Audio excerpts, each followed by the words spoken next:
tema de hoje pela manhã é só uma olhadinha. Amém? Mas vocês vão entender porque a gente está falando sobre isso. Nós vamos estudar a palavra de Deus e você só cresce e só tem fé ouvindo o quê? A palavra de Deus. Amém? Então vamos ler a palavra de Deus. Minha versão é RA, Raiz. Gênesis 34, versículo 1. Eu quero falar de Diná. Diná era filha de Jacó. Dentre seus 12 filhos homens, tinha Diná, uma filha menina. Aqui ela tinha aproximadamente 14 anos quando se passou essa história, segundo os historiadores. E o tema é Diná e os siquemitas. E ele diz o seguinte, eu quero que você preste atenção. Nós vamos ler o versículo 34 todo, mas é porque você precisa entender a história e nós estamos estudando a palavra de Deus e vamos trabalhar em cima desse. A Bíblia diz, ora, Diná, filha que Lia dera à luz com Jacó, saiu para ver, diga só uma olhadinha, as filhas da terra. E viu a Siquém, filho do Eveu Amor, que era príncipe daquela terra. E ele, tomando-a, a possuiu e assim a humilhou. Traduzindo, ele sequestrou, raptou, estuprou e tirou a honra daquela menina. Calma, a gente vai trabalhar sobre isso. Sim, a igreja, a Bíblia, não esconde os erros que os homens cometeram, porque ele quer nos ensinar alguma coisa, amém? E ele diz, depois que isso tudo aconteceu, desse rapto, a alma de Siquém se apegou a Diná, filha de Jacó, amou-a e falou ao seu coração. Então disse Siquém a Hamor, seu pai, consegue-me esta jovem para minha esposa? E quando Jacó, o pai de Diná, soube que a sua filha tinha sido violada pelo príncipe Siquém, estavam os seus filhos no campo cuidando do gado. E ele calou-se até que os filhos voltassem. E saiu Hamor, pai de Siquém, para falar com Jacó. Vindo os filhos de Jacó do campo e ouvindo o que tinham acontecido, dignaram-se muito e se iraram. Pois Siquém praticara um desatino em Israel. Aqui Jacó era do povo de Israel, os israelitas, e aquele povo foi desonrado naquela terra estrangeira. Pois tinha violado a filha de Jacó, esse não devia fazer. A Bíblia diz em Juízes que nesse tempo não havia rei, não havia lei, e cada um fazia o que achava que era certo. Amém? E disse-lhes Hamor, a alma do meu filho Siquém está enamorada fortemente da vossa filha. Peço-vos que lhe dei por esposa. Aparentai-vos conosco, dai-nos a vossa filha e tomai também as nossas. Ou seja, misturando os povos. Habitai e negociai nela, e nela tende possessões. E o próprio Siquém disse ao pai e aos irmãos de Diná, ache eu mercê diante de vós, e vos darei o que determinardes. Majorai de muito dote, ou seja, suba o preço dessa mulher que eu compro. E darei o que me pedirdes, porém me dê a jovem por esposa. Então os filhos de Jacó, por causa de haver Siquém violado a sua irmã Diná, responderam com dolo a Siquém e a seu pai Hamor, ou seja, de propósito. E eles disseram assim, não podemos fazer isso, dar a nossa irmã a um homem incircunciso, seria uma vergonha social, seria uma ignomínia. Sob a única condição, permitiremos que vos torneis como nós, circuncidando todo macho entre vós. Então vos daremos nossas filhas, tomaremos, habitaremos convosco, seremos um só povo. Mas deixa eu te dizer, os filhos de Jacó aqui estavam blefando. A Bíblia diz aqui que foi com dolo, foi de propósito, eles maquinaram essa história. Porque não havia como esse povo ser a aliança de Israel, simplesmente porque circuncidaram. Eles não eram a herança de Israel, o povo escolhido, eles não eram israelitas. Nós só vamos ouvir falar dos gentios que se tornaram como um só povo depois de Jesus. E ele diz, olha, se porém não vos ouvirdes, não vos circuncidardes, tomaremos a nossa filha e nos retiraremos embora. Tais palavras agradaram a Hamor e a Siquém seu filho. Não tardou o jovem E ele foi honrado da casa do seu pai. Vieram, pois, Amor e Siquém, versículo 20, seu filho, à porta da cidade, e falaram aos homens da cidade. Esses homens são pacíficos, e aí mandou circuncidar todo mundo.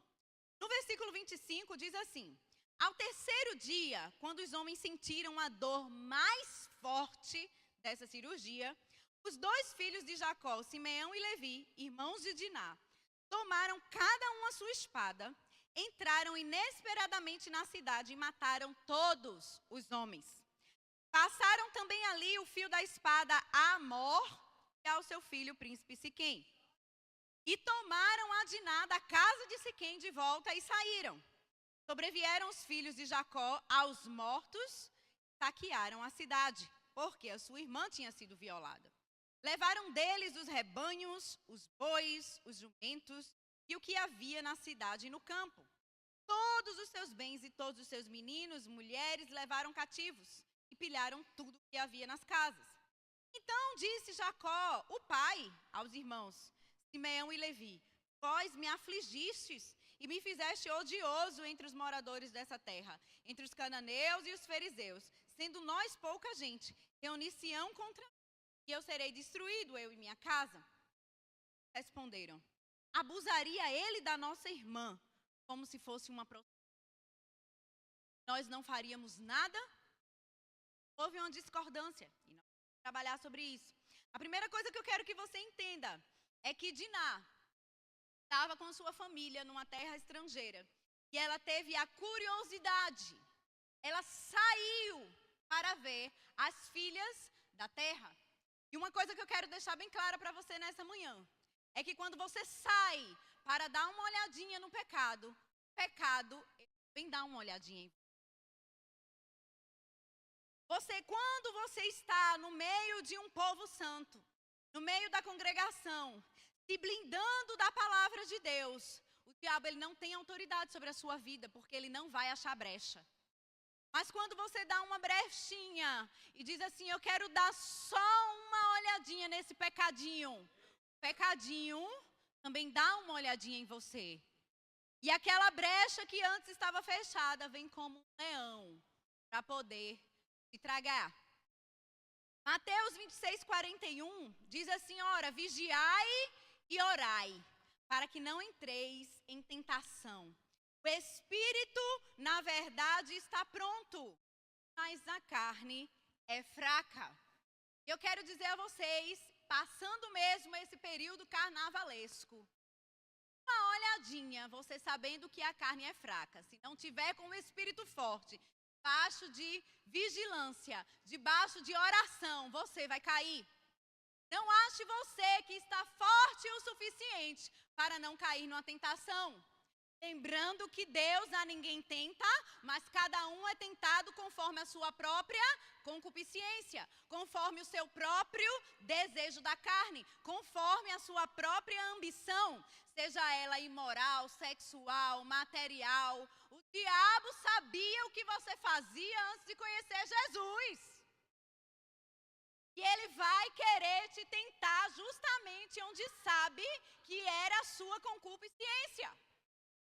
Então, se você sabe que você bebia, tomava aquela cachaça, você não vai estar sendo apresentado a várias bebidas se você ainda está vencendo essa estação.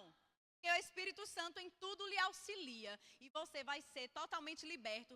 Isso se já não foi de imediato, mas cada um tem a sua história, cada um tem o seu testemunho.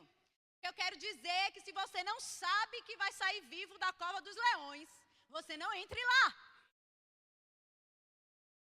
Então você não invente de dar só uma olhadinha, principalmente você que é jovem, você que é adolescente. Sabe por que você está debaixo do fogo? Porque você estava interno, dentro da igreja. Mas lá fora, onde os pecadores e o pecado está, você precisa vigiar e você precisa orar. E se lembrar da palavra que você recebeu aqui no Acampa Dentro. E se lembrar da palavra que te tirou do império das trevas. Você não precisa muito para a sua caminhada cristã no sentido de não querer desistir. Basta você lembrar de quem era, você lembrar de onde Deus te tirou e da palavra que te tirou de lá. A palavra que te tirou do pecado vai ser ela que vai te sustentar. Eu, quando me converti aos 15 anos de idade, foi através de Jeremias 1,5. Eu te escolhi desde o ventre da tua mãe. E eu penso sempre, meu Deus, eu sou escolhida, sacerdócio, raça eleita. Eu sou a menina dos olhos do Pai. Ele tem um chamado e um propósito para a minha vida. Que coisa maravilhosa. É isso que me sustenta. É a palavra que te fez sair de lá. A Bíblia diz em Salmos 34, versículo 7, o anjo do Senhor acampa-se ao redor dos que o temem. Liberta, presta atenção.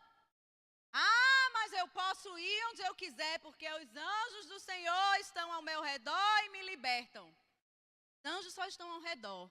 Só há libertação, livramento daqueles que o temem. Porque quando você teme ao Senhor, você não peca em muitas coisas. Eu não faço o que não devo fazer com meu filho porque eu temo ao Senhor. De errado. Eu não traio meu marido porque eu tenho que temer ao Senhor. Eu não vou tomar cachaça porque eu tenho que temer ao Senhor. Eu perdoo meu irmão porque eu tenho que temer ao Senhor. Porque na mesma medida que eu medir, eu vou ser medida. Então a nossa vida cristã está debaixo do temor ao Senhor. E aquele que teme, obedece.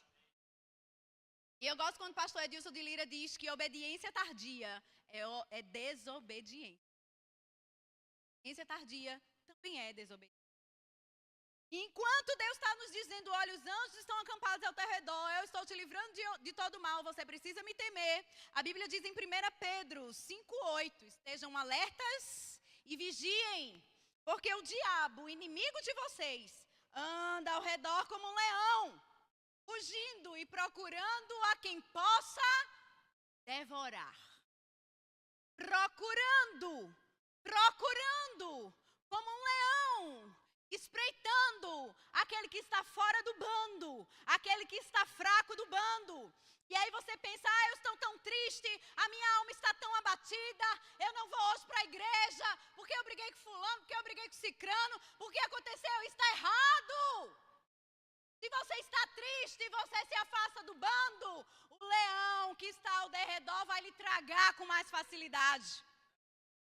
Porque se eu estou fraca e venho para a igreja muitas vezes sem conseguir nem louvar, eu já vim assim.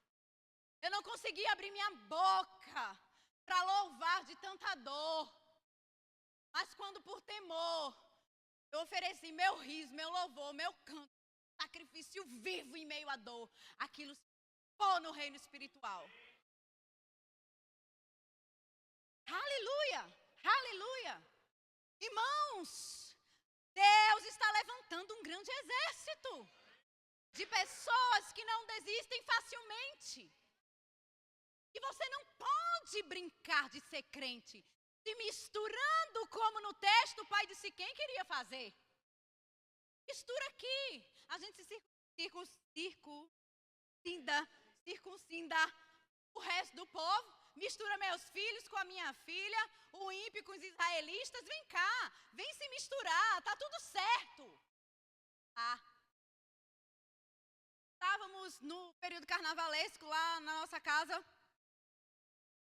tão grande, e tinha um bloco, porque ela tem um monte de ladeira assim, domínio, ladeirinhas. E aí tinha um bloco, que o nome do bloco era Ladeira Abaixo. Eu literalmente, ladeira abaixo. E pessoas que a gente sabe que são evangélicos, crianças que vão para a igreja.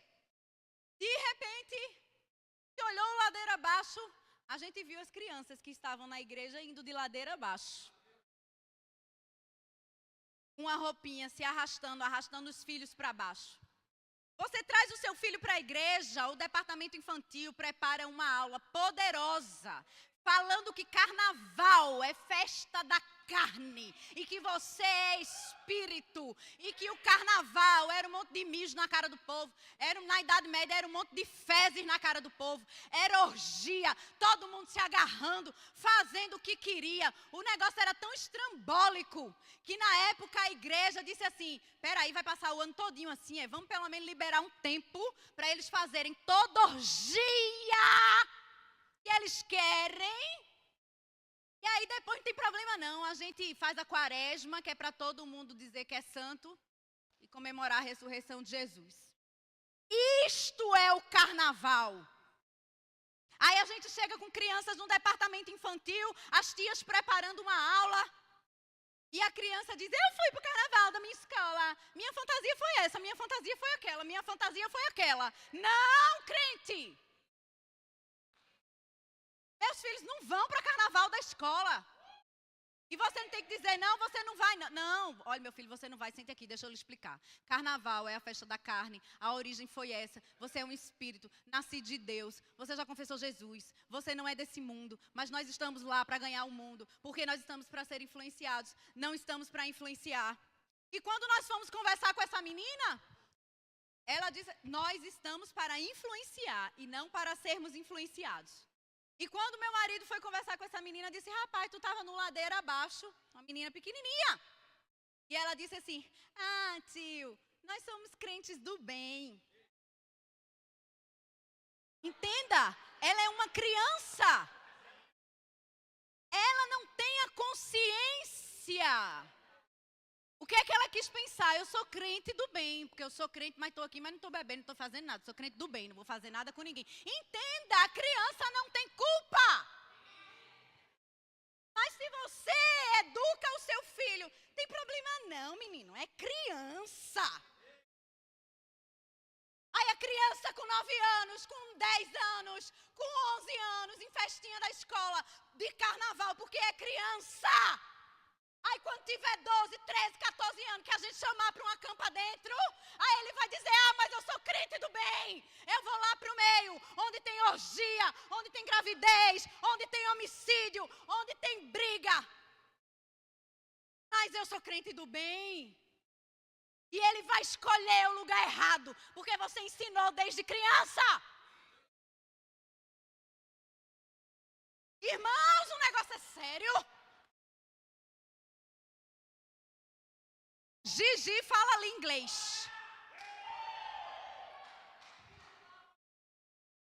Gigi, se for me ensinar inglês, eu já adulta, eu vou ter muito mais dificuldade para aprender. Porque na minha cabeça o português já está formado. Eu sou brasileira de língua portuguesa. Agora vai falar inglês com meus 2 filhos. Que joga videogame, que assiste YouTube de não sei o que não sei o que. O que tu falar de Reto Branton, ele vai entender. Eu pago lá o Duolingo para ele. Ele está mais de 5 meses de ofensiva, sem perder um dia, que é justamente aprendendo inglês. Ele está aprendendo português e o inglês junto, então ele não tem dificuldade. Porque do mesmo jeito que ele me pergunta: que palavra é essa, mamãe, em português? Ele pergunta: que palavra é essa em inglês? E ele aprende junto. Para uma criança é fácil. Porque o que você coloca numa cabeça de uma criança é afirmação, é verdade. Aí você está afirmando que é verdade, que é fácil. E vai querer tirar quando é adolescente? Tira não. Um filho criado nos caminhos do Senhor, os princípios estão dentro. Quando ele pensar em pecar, a carne, olha, treme, porque os princípios estão dentro. Amém? Então não deixe seu filho dar só uma olhadinha. Minha sogra já dizia: tem nada não, é um demônio.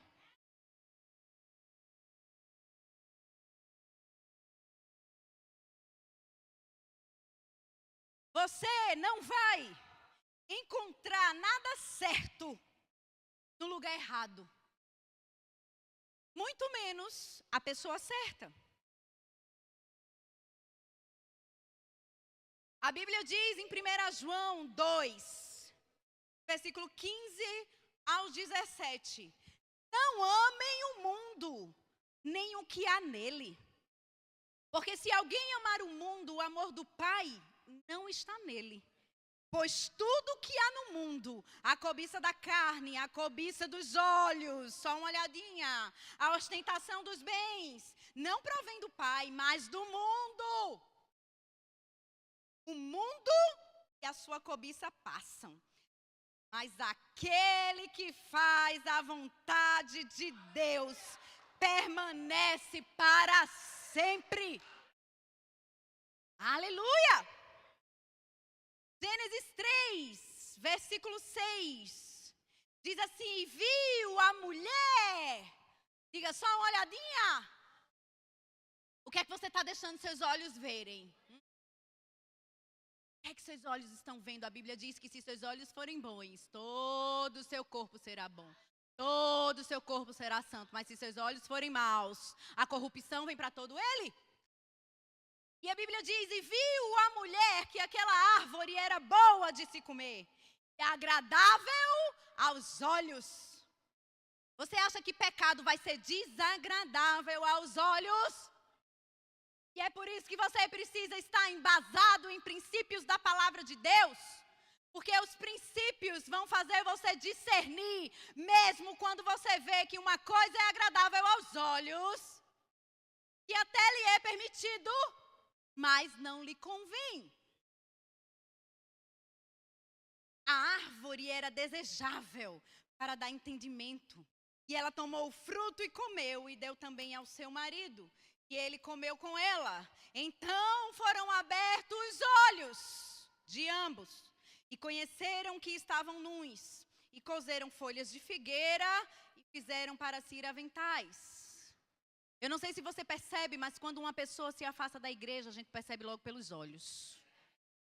A gente olha para aquela pessoa e não enxerga mais Cristo em seus olhos. Porque os seus olhos foram corrompidos, foram abertos, mas não para o reino, mas para o império das trevas. Porque a Bíblia diz que o diabo, o príncipe desse século, cegou o entendimento dos incrédulos. Então, se você deixa de adquirir fé dentro do seu coração, você vai se tornar um incrédulo. E o diabo passa a lhe cegar. Certo dia eu perguntei ao meu marido, rapaz, como é que uma pessoa assim, adulterou? Como que pode um negócio desse? A resposta do meu marido foi simples. Meu amor, ele está cego. Ele está cego. E naturalmente você não entende, mas ele está cego porque é espiritual. Foi uma brecha nos olhos que o cegou. Nada mais faz sentido no reino natural. Porque é como se a pessoa estivesse falando inglês e o outro em português. Mas o apóstolo Paulo escreveu à igreja de Corinto: o que eu receio e o que eu quero evitar é que assim como a serpente enganou Eva com astúcia, a mente de vocês não seja corrompida e se desvie da sua sincera e pura devoção a Cristo.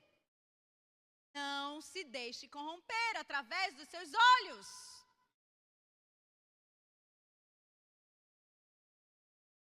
Irmãos, um abismo vai chamar o outro abismo.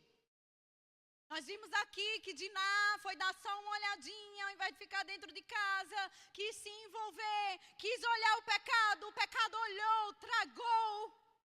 E os irmãos revoltados cometeram outro delito. Porque um abismo chama o outro. Você precisa se livrar do primeiro. Uma pessoa que começa mentindo, ela vai mentindo, que não consegue mais se libertar se não se arrepender. Um abismo vai chamar o outro. Não é porque Deus está te castigando, mas por causa da colheita dos seus atos, do juízo do próprio pecado. Pois o preço do pecado não é outro, é a morte física e espiritual. Diná, ela olhou de propósito. E quem a estuprou de propósito? Levi e Simeão também mataram de propósito. Então, o diabo pode levantar a tentação que for, mas a Bíblia diz que ele nos dá um escape. E você só dá uma olhadinha e peca se for propósito. Ah, foi a mulher que tu me deste, foi de propósito. Outra tática de Satanás é querer misturar. Misturar o ímpio com o justo, a música do mundo com a igreja, as vestes do mundo com vestes de igreja, a postura do mundo com a postura da igreja, a fala do mundo com a fala da igreja. Porque o diabo sabe que quando a gente se mistura, um vai prevalecer. O cristão precisa proteger a mente da curiosidade. Como? Com a sabedoria, com o ensino, com o estudo da palavra, com a oração. Amém? A sua presença diante do Senhor é a mais importante. E é isso que vai te blindar. Eu quero passar um vídeo aqui na mídia. Tá pronto aí o vídeo, mídia? A mão assim. Aleluia! Glória a Deus! Oh, aleluia! Diga assim, palavra de salvação. Deus está endireitando as minhas veredas. Não está na hora de brincar de ser crente.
Nimm das mit Auto.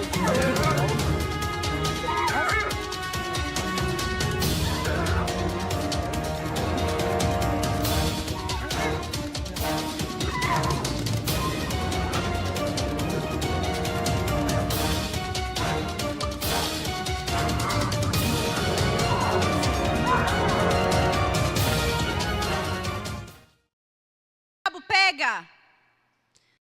Não pega. Quando está olhando para um bando como este. Eu até gostei da zebrinha, porque você sabia que as zebras têm listas, nenhuma das listas são iguais. Da mesma forma é a gente, nenhuma impressão da gente é igual. Todo mundo aqui é individual, todo mundo é perfeito para Jesus. Você sabe quem é que o leão pega ali das zebras? Aqui está fraca, aqui está doente. A zebra novinha, bezerrinho, bebê espiritual, jovenzinho, adolescente, criança, deturpando as crianças. Aquele que está doente, magoado e não procurou cura. Aquele que decidiu se afastar, ninguém sabe por quê, ou não conseguiu vencer as emoções. Aquele orgulhoso que está buscando seus próprios interesses e se isola. Quando você se isola, você fica presa fácil. Então, se você está vendo que você está se isolando, você lembra desse vídeo. Olha o leão. Você está vendo que está fraco, lembra desse vídeo. Olha o leão. Se você está vendo um bebê espiritual perto de você, cola no bebê espiritual para ele crescer. Não deixa o leão tragar ele, não. Amém. E eu quero dar uma palavra para os pais. A Bíblia diz, no versículo 30, que Jacó disse aos irmãos, Simeão e Levi, você me afligiu, você me fez odioso entre os moradores dessa terra.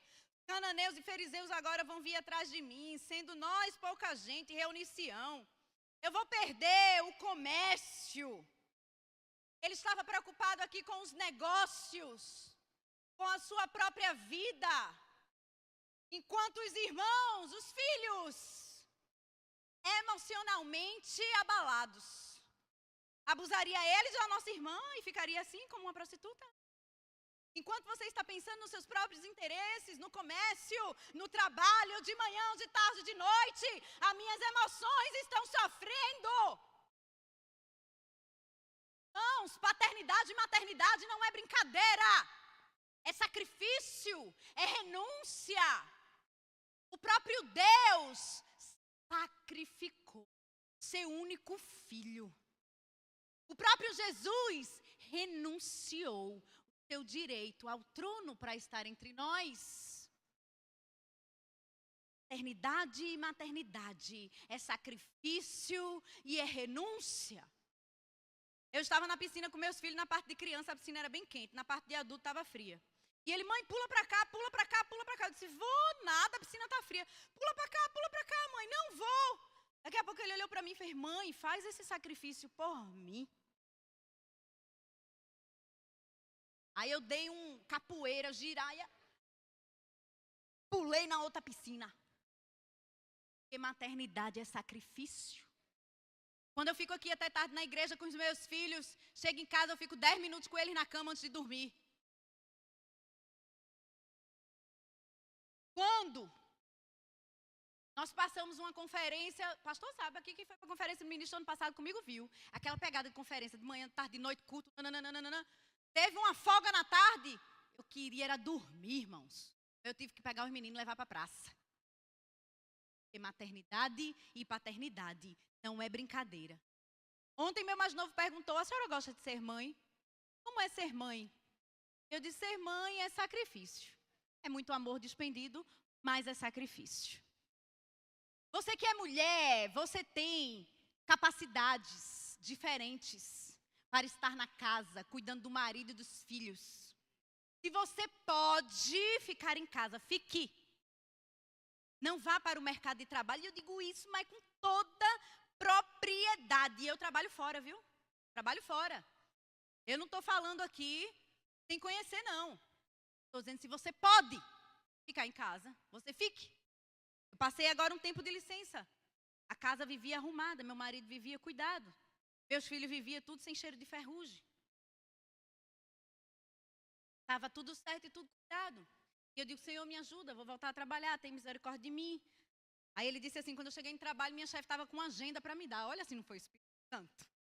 Eu vou te dar uma agenda que é para tu regular a tua vida. Irmãos, você pode cuidar do seu lar, cuidar dos seus filhos, cuidar dos seus maridos, seu marido, cuide. Porque você foi feita para isso. Mas se você trabalha fora, porque tem que trabalhar, porque eu também trabalho, você precisa saber que você precisa se redobrar. Você não pode passar o dia trabalhando fora, chegar em casa, bora, dorme.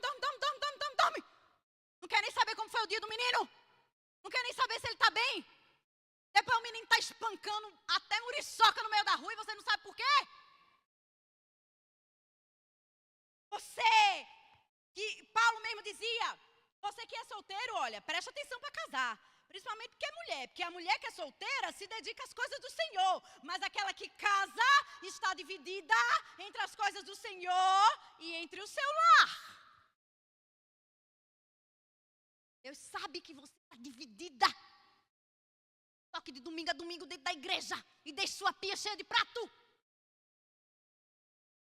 E você que trabalha fora, você está dividida 3 vezes. Aí você tem que se sacrificar ainda mais. Mas há um galardão, irmãos. De ver os filhos prosperando no Senhor, de ver os filhos crentes, tentar se envolvendo, se misturando, querendo dar só uma olhadinha. Tinha tempo de qualidade com seus filhos. O próprio Senhor se sacrificou, porque você acha que você não vai. Irmão, se você foi pego em alguma parte dessa ministração, e o louvor pode vir.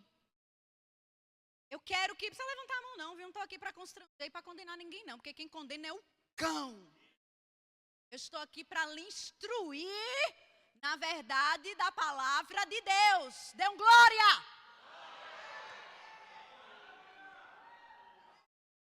A Bíblia diz em Romanos 8:33. Quem tentará acusação contra de Deus? Você é ungido. Você é ungida. Eu não estou aqui para te acusar, irmãos. Estou aqui para crescermos juntos. Eu não sei se você sabe, mas quando a gente estuda, a palavra de Deus é o raio-x assim em você, olha. Eu não quero estar pregando o que eu não vivo, irmãos. É Deus quem te justifica. Se você pecou, se você deixou, se você deu uma olhadinha, se arrependa. Porque assim como as nuvens se dissipam, o Senhor, vê coisa maravilhosa.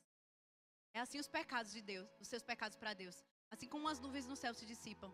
Quando você se arrepende, é o seu pecado se dissipa. Olha que coisa linda a Bíblia diz. Renove seu compromisso com o Senhor. Sabemos que todas as coisas contribuem juntamente para o bem daqueles que amam a Deus. Daqueles que são chamados segundo o seu propósito.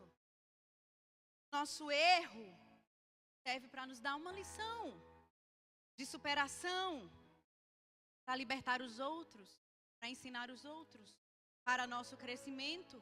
Você precisa canalizar o seu erro para o lugar certo. Não para condenação, mas para seu crescimento.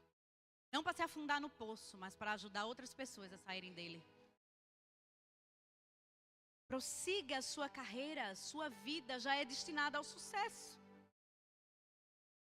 E a Bíblia diz em Filipenses 3:13 e 14. Como eu amo esse versículo, é um dos meus versículos de cabeceira.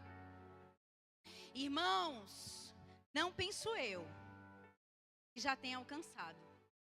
Quem alcançou aqui a perfeição? Ninguém. Tá como a luz da aurora, brilhando mais e mais, até ser dia perfeito. Sim?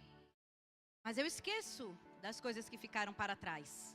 E eu avanço para as coisas que estão adiante. Porque eu prossigo para um alvo que é Cristo. A fim de ganhar o prêmio do chamado celestial de Deus em Cristo Jesus. Aleluia! Glórias sejam dadas ao Senhor.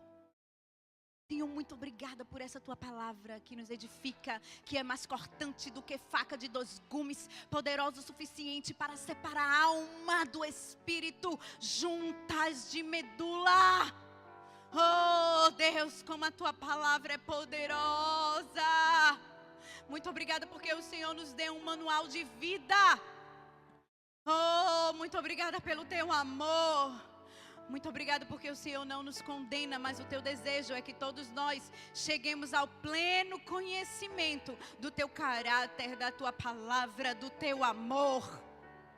Obrigada porque nós estamos nos tornando pessoas melhores. Abençoa, Senhor, todas as famílias presentes aqui. Que nós possamos entender que nós temos uma responsabilidade diante da nossa família. Seja família com os filhos, seja família sem filhos. O Senhor nos deu autoridade. O Senhor nos delegou cada área em específico da nossa vida, Senhor.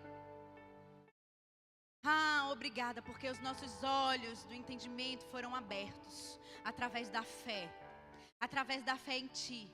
Porque a Tua palavra diz que o Senhor abre os nossos olhos para que possamos ver o que antes não fazia sentido. Para que possamos entender, iluminados os olhos do entendimento. Oh, aleluia. Muito obrigada, Senhor. Muito obrigada. Que nós possamos ter mais atenção com as emoções das nossas famílias. E não somente com nossos próprios interesses. Oh, aleluia. Aleluia. Perdoa, Senhor, os nossos pecados. Perdoa, Senhor, só as olhadinhas daquilo que nós não deveríamos olhar. Daquilo que não deveria entrar na nossa mente, dos filmes errados, das redes sociais erradas, da defraudação, da prostituição, da pornografia. Oh, Senhor, perdoa. Que os nossos olhos sejam bons. Nós possamos prosseguir para o nosso alvo, que é Cristo. Aleluia. Você que está aqui nessa manhã, e você pode ter dito assim: olha, minha vida ela estava errada até então. Eu não sabia que era assim. Mas o Senhor, através do Espírito Santo, me convenceu nesta manhã. E eu quero dar este passo de fé, entregando a minha vida a este, que pode mudar a minha direção, as minhas veredas e tamanha salvação. Levante sua mão que eu quero orar por você. Vem aqui na frente que eu quero orar por você. Todos nós já tomamos essa decisão um dia. Você que nos visita, quer fazer esse encontro com o Senhor, vem aqui que eu quero orar por você. Se você quer retornar, se tem alguém aqui que precisa retornar aos caminhos do Senhor, endireitar as veredas, vem aqui que eu quero orar por você. Aleluia. Aleluia. Você não quer tomar essa decisão hoje, eu peço misericórdia sobre a sua vida, para que você tenha outras oportunidades. Mas deixa eu te dizer uma coisa, essa casa está de portas abertas para te receber, te ajudar a crescer. Amém. Sejam abençoados na prática desta palavra.